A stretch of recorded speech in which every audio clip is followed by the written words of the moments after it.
Welcome back, Toyota fans. I'm in my girlfriend's 1998 Toyota Tacoma SR5, of which I affectionately call my old lady mobile. Today, we're going to change these blinker lights. It's pretty straightforward and a pretty interesting situation we have here. We got to do a little bit more to make sure that the new ones don't burn out like the old ones. So let's get you turned around. Go ahead and dig into this.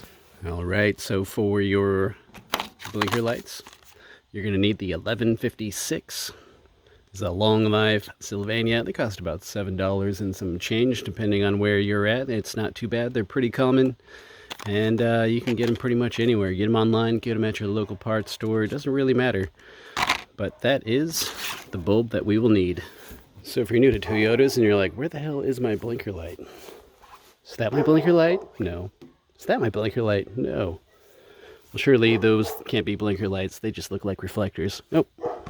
Those are definitely your blinker lights. You got one on each side, of course. You're like, well, how the hell do you get to those? I don't even see any screws. Well, check this out. It's just right there. If you can see that. See if I can get you in there. There we go. It's a pretty simple twist and pull situation. You just grab this, twist, try to get it loose from those tabs.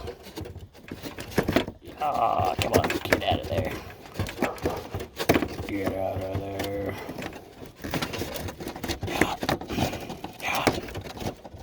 There we go. And this one's soaked and full of water. Nice. So this has the this is the 98 SR5 model, so you definitely want to make sure to keep your blinker fluid levels up. This one's a little low on blinker fluid. Maybe that's why it went out. Huh. Well, that's fun. All right. So let's go ahead and take this bulb out here. All right, taking these bulbs out are pretty easy. Press it in, twist, pops right out. Everything is absolutely soaked. Get this to focus. You can see this bulb is absolutely corroded and soaked. So we know why it went out. It's low in blinker fluid. All right, so we're going to clean up these connections here. We got some electrical cleaner, which is like a glorified MAF sensor cleaner or a brake cleaner. I think it's a little different because it evaporates fairly quickly for electronic components.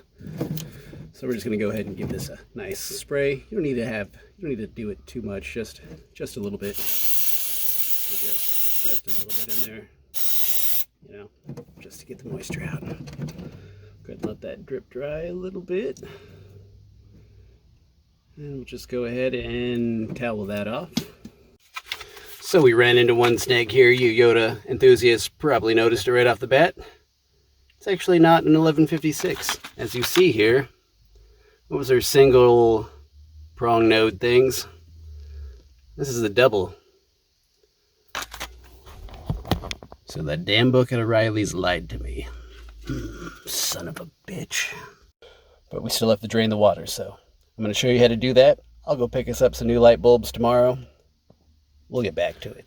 All right, to get down and dirty with this thing and remove the lens, you're going to see a Phillips screw right there. And there's another one on top. Let's see if we can get it. You can kind of see it in there. Those are the two we need. So we're going to unscrew that, and hopefully this lens will pop right out. Try to hold this camera and do this at the same time.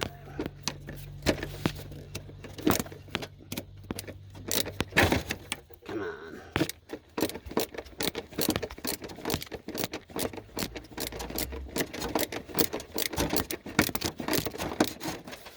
Okay, we got the one. We're going to go ahead and try to get that other one here.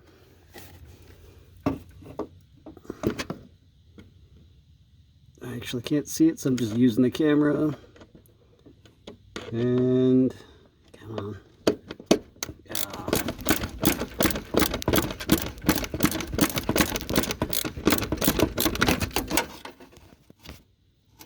Okay, we have both screws out, so I think we're just gonna push this.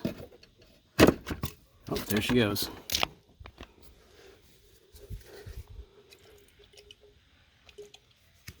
Trying to get all of that out of there. I think I might just hit this with a little brake clean to clean out that water.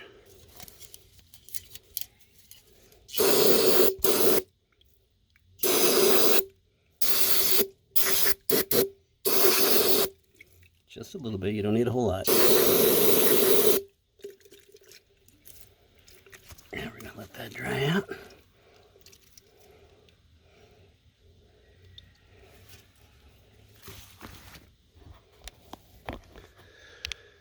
Installation is going to be the same thing and reverse.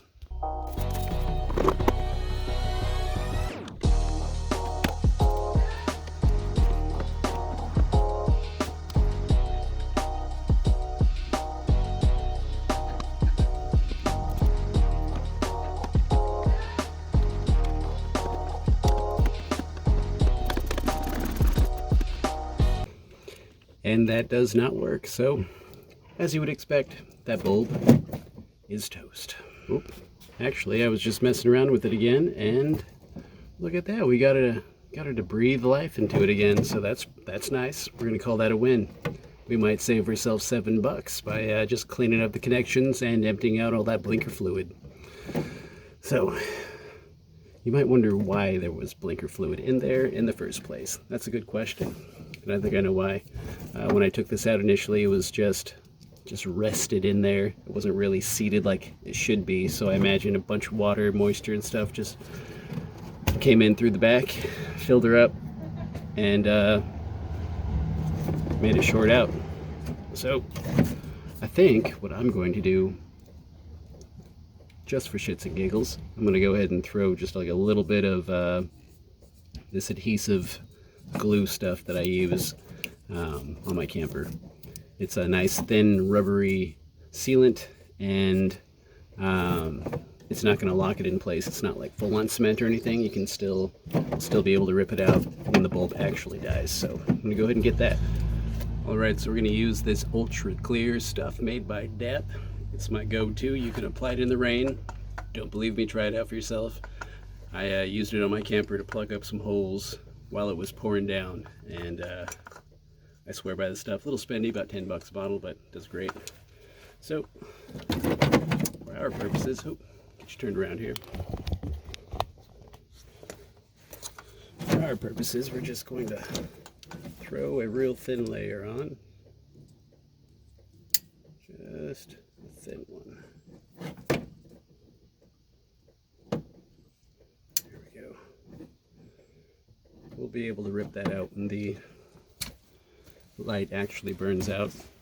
And so the reason why I'm doing this is I'm not quite sure why this was loose in the first place. Maybe it was installed wrong the first time and it just worked its way out. Not quite sure, but we don't want to do that again, so we'll just call it a little insurance policy. So I'm going to go ahead and throw this in here real quick.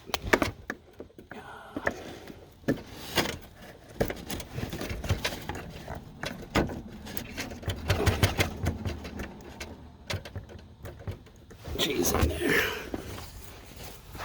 Would you look at that? We have blinkers now. Okay, let's go ahead and check that left side. I mean that right side. It's a long day.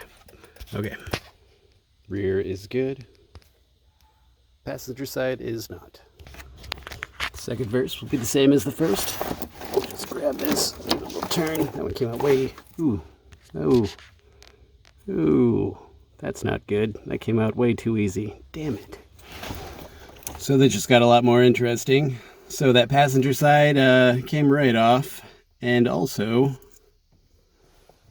this one's a single. So maybe the O'Reilly's book didn't lie to me, because these are the ones that I bought.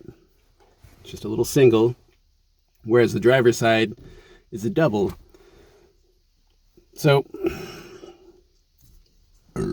this truck's been worked on before. I like to drink a beer with whoever did that, because that is freaking genius. So we got to wire up. I need to figure out what the hell is going on here. We have some nice aftermarket stuff going on there. I think I might be able to pull those things out, wire in some different connectors maybe, and throw it back together, and just keep in mind that there's 2 different light bulbs in the front end. Awesome. All right, it's the next day, and we're gonna go ahead and tackle the rest of this blinker issue here. So, it's hotter than the blazes of hell up here in Alaska right now, which for us is like 70 degrees, so if sweat offends you, then apologies, I'm gonna sweat like a pig for the rest of this goddamn video. So, we're charging up the batteries right now. It's been a while since the old girl ran. I don't want her to die, so she's charging up. And while she's doing that, I was running some preliminary tests to make sure that the wires are in fact receiving juice, and they are, and I'm going to show you that right now. Alright, so we got our Lightning Checker 5000 right here connected to our wires. We got our ground connected to ground wire. Here is our positive. So we're going to go ahead and make sure that we got lightning. Okay, look at that. We have lightning. So, as always, the white wire is our positive, and the red wire is, white wires are negative, red wires are positive.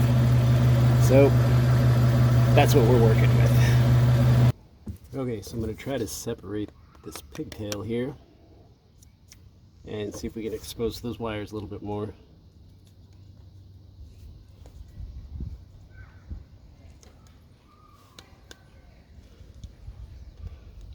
It's freaking glued on there. Oop, oop, oop. Come on, man.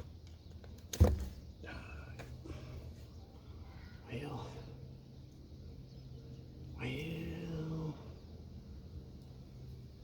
maybe.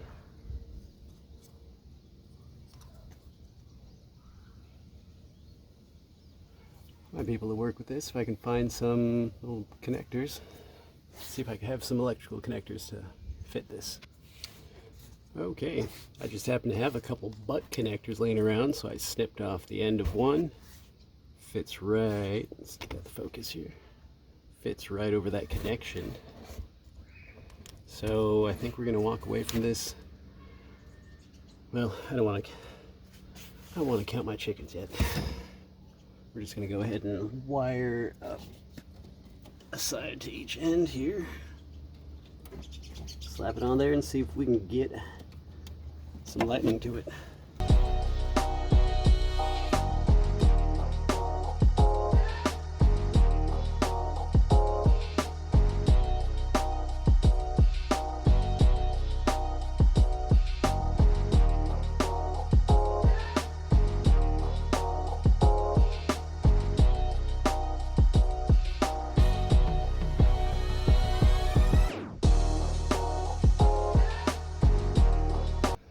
Okay, let's see if that lights up. Oh, can you even see what's going on? Just super blurry. Sorry about that.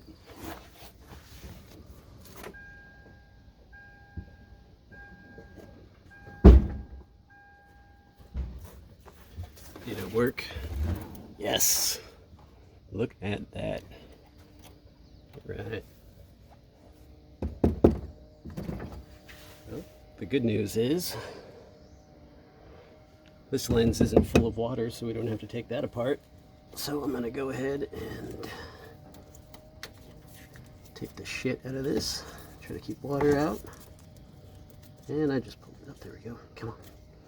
Get in there.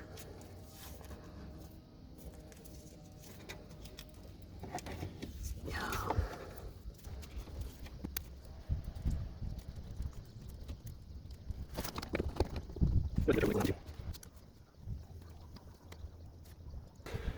All right, now for a demonstration. You ready?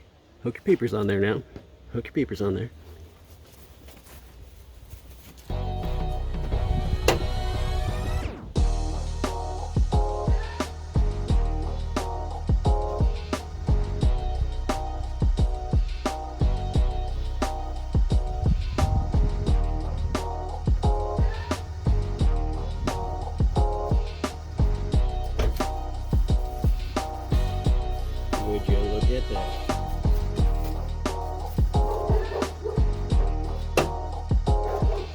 All right, that's going to do it, folks. We discovered today that changing a light bulb sometimes is not as easy as changing a light bulb. Sometimes you come across blinker fluid issues. Sometimes you come across issues where you have two different pigtails requiring two different types of lights. And sometimes you come across issues where the pigtail wires just come completely out and you have to improvise with whatever the hell you have laying around your shop. In this case, it was butt connectors. So if there's anything to be learned from this is oversupply. Keep lots of tools, lots of extra parts. Don't throw away anything. Hoard all of your auto parts. As long as they work. If they're junk, just throw them away, part them out, do whatever you got to do. But hope this helped you. Hope you found it useful. Hope you found it entertaining. If you have a similar issue, hope this kind of guides you and eases you into the right direction at least. If it did, smash that like button. It really does help this channel out. Gets these YouTube videos out to people having similar issues like you and I. Subscribe to see more videos just like this one on this Toyota because she's got some issues. She's got over 200,000 miles on it, leaks like a sieve, and apparently has some electrical issues too that we're going to be going through. I got a couple of other videos on this truck already. I think there's going to be more in the future because my old lady really likes her My Old Lady Mobile, so we're going to try to keep it on the road for her the best that we can with whatever abilities and that I have. Feel free to check out all the other content that we have for you. I have some overlanding videos. I've done a ton of work on my LB7 Duramax. I got an old Chevy Silverado with a Chevy 350 in it. We've done some camper rebuilds. We're always doing something around here, and we got a lot more videos planned in the future for all of these rigs. So stay tuned for that. Thanks for sticking around this long. We'll see you on the next one.